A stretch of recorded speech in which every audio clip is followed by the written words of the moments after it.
안녕하세요. 충남에 있는 중학교 3학년 학생들 반갑습니다. 오늘은 여러분들과 함께 중학교 3학년 기술 21번째 시간이자 선생님과 함께 만나는 생명기술 8번째 시간입니다. 그래서 오늘은 여러분들과 함께 생명기술의 원리의 마지막 4번째인 조직배양 기술에 대해서 살펴보도록 하겠습니다. 자, 오늘 배울 내용의 중단원 내용입니다. 생명기술과 지속가능한 발전이라는 6단원에서 중단원 세 번째 생명기술의 원리의 마지막 시간인 조직배양 기술에 대해서 살펴보도록 하겠습니다. 자, 지난 시간에 배웠던 내용을 간단하게 복습할 텐데요. 지난 시간엔 여러분들과 함께 세포융합 기술에 대해서 살펴봤습니다. 여기서 얘기하는 이 세포융합 기술은 보통 동물세포가 아닌 식물세포를 대상으로 하는 기술인데, 이 식물세포는 동물세포하고는 다르게 세포의 겉부분에 세포벽이 있기 때문에 이 세포벽을 제거해주고 이 두 개의 세포를 합쳐가지고 하나의 융합세포를 만들어서 우리가 두 가지의 형질을 모두 다 얻을 수 있는 장점을 가진 세포를 만드는 기술이 세포융합 기술입니다. 하지만 일상생활에서 많이 쓰지 않는 이유는 하나의 줄기를 이용해서 그 영양분을 나눠갔기 때문에 두 개 다 튼튼하게 자랄 수 없다는 그런 단점들도 있어가지고 일상생활에서는 그렇게 크게 활용하고 있지는 않은 기술입니다. 그래서 조직배양 기술에 대해서 가기 전에 세포융합 기술을 간단하게 복습을 했고요. 그에 대한 대표적인 예시로 토감과 토마토와 감자가 같이 자라는 토감, 그리고 배추와 무가 같이 자라는 무추, 그리고 고추와 가지가 같이 자라는 고가, 그 다음 동물세포에서는 많이 쓰지 않지만 동물세포의 대표적인 예시로 그냥 그림을 하나 가지고 온 거고, 자, 이제 이번 시간부터는 여러분들과 함께 조직배양 기술에 대해서 살펴보도록 하겠습니다. 자, 이번 시간 학습 목표입니다. 생명기술의 4대 원리 중 조직배양 기술에 대해서 이해하고 이에 대한 설명을 하는 시간입니다. 자, 조직배양 기술이란 과연 무엇일지 이제 그 설명, 의미부터 해서 하나하나 살펴보도록 하죠. 자, 조직배양 기술이란 생명체의 세포나 조직의 일부가 완전한 생명체로 자랄 수 있는 성질을 이용하는 기술을 조직 배양 기술이라고 합니다. 그래서 여기서 생명체의 세포나 조직의 일부가 완전한 생명체로 자랄 수 있다는 것을 여러분들이 알아둔다면 그 조직을 배양하는 거예요. 배양이란 말이 핵심입니다. 그 부분을 알아두고서 다음 그림을 보면 좀 이해가 쉬울 겁니다. 자, 여기에서 이제 조직 배양에 대한 설명을 할 텐데, 자, 여기 왼쪽 위에 보면 당근이 있습니다. 근데 여기 완성된 다자란 식물 당근 말고 이 왼쪽 중간쯤에 있는 이 당근을 보면 당근 세포를 영양 배지에서 배양한다라고 나와 있는데 이 당근을 일부분 잘라내요. 그 조직을. 근데 보통은 어디를 잘라내냐? 식물로서는 형성층의 부분을 좀 잘라냅니다. 이 형성층의 부분을 잘라내가지고 배지에서 배양하는 거야. 영양분을 충분히 줄 수 있는 어떤 그 토양 같은 곳에서 그 형성층 자른 조직의 일부를 키워내는 거야. 자라나게. 그럼 조각을 통해서 자라난 거잖아? 근데 그 조각이 캘러스라는 이 세 글자, 캘러스라는 것으로 서로 바뀌게 됩니다. 이 세포 자체가 캘러스라는 것으로 분화하고 커지게 돼요. 근데 이 캘러스라는 말의 용어는 뭐냐면 완전한 식물이 되기 전에 아주 작은 조직, 그러니까 애기 조직을 의미해요. 이 캘러스를 분리시켜서 다시 큰 용액에서 잘 키우게 되면 이 캘러스를 통해서 나온 하나하나의 캘러스들, 그러니까 여기 세포에서 나온 하나하나의 캘러스, 작은 캘러스들이 모두 다 전부 식물이 될 수 있다는 거예요. 즉, 우리가 당근에서 잘라냈던 형성층의 아주 일부분의 그 조직이 캘러스로, 많은 개수의 캘러스로 분할을 하게 돼요. 그리고 그 캘러스는 원래 세포가, 원래 식물이 되기 위한 아주 작은 아기 식물이라고 생각을 하면 됩니다. 작은 형태의, 이 작은 형태의 아기 식물인 캘러스를 좀 더 큰 배양액에다가 분열시킬 수 있게 다시 키우게 되면 이제 땅에서 자라날 수 있을 만한 배의 형태로 돼요. 그래서 어린 식물이 되게 되면 이 어린 식물을 이제 화분에다 옮겨 심으면 또는 토양에다 옮겨 심으면 이 어린 식물이 완전한 형태의 식물로 되는 거죠. 즉, 무수히 많은 양의 식물을 한 번에 복제할 수가 있는 겁니다.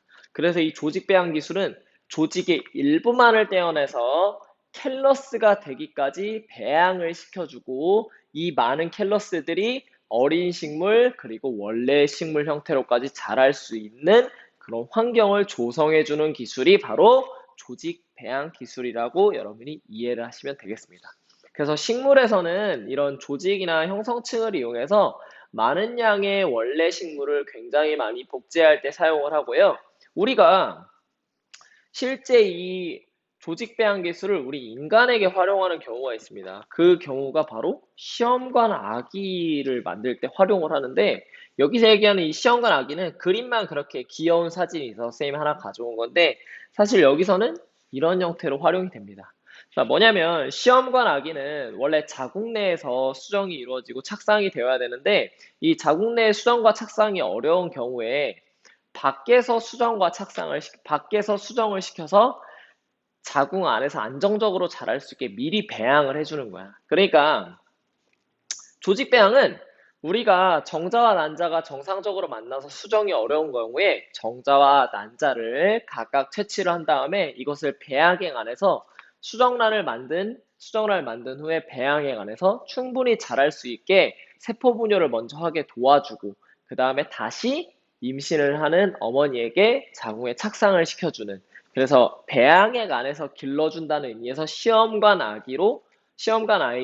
아기를 만드는 데 사용이 됩니다. 그래서 조직 배양 기술이 배양액 속에서 충분히 사용이 가능하다는 점 여러분들이 알아두고, 그에 대한 대표적인 그림이 바로 이거예요. 난소 조직의 채취를 보존한 다음에 이를 배양액 안에서 3개의 난자로서 클 수 있게 배양을 시켜줍니다. 그럼 많은 난자를 확보해서 이 많은 난자를 채취를 하게 되면 여기서 이제 체외에서 수정을 하게 되고, 이 수정란을 분열을 좀 시킨 다음에 배아를 이식하게 되면 자궁에 좀 더 안정적으로 착상을 할 수가 있겠죠. 그래서 시험관하기에서 활용이 된다는 점 다시 한번 여러분들께 얘기했고, 뭐 이제 재미난 걸로 여러분들께 추가로 얘기하고 싶은 것 중에 하나가, 사실상 인간이 극복하고 있지 못한 여러 질병들 중에 암도 있지만 사실 탈모도 극복을 못하고 있습니다.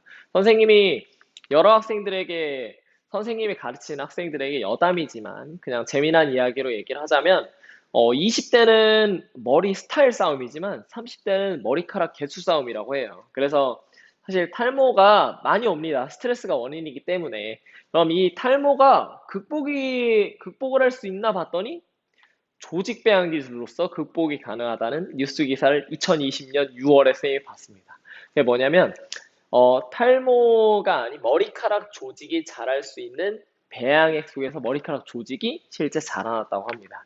그래서 이 머리카락 모낭을 가진 조직이 배양액 속에서 많이 자라나게 되면 이 모낭 개수 자체가 많아지는 거잖아. 그러면 이 탈모에 비어있는 부분에 모낭을 이식할 수 있는 그런 여유분이 생기게 되고, 이 모낭 이식을 통해서 우리가 탈모를 극복할 수가 있겠죠. 그래서 조직 배양 기술이 나아가서는 탈모를 극복하는 데도 활용이 가능할 것 같습니다. 자, 오늘 배운 내용에 대한 형성평가 여러분들과 함께 살펴보겠습니다.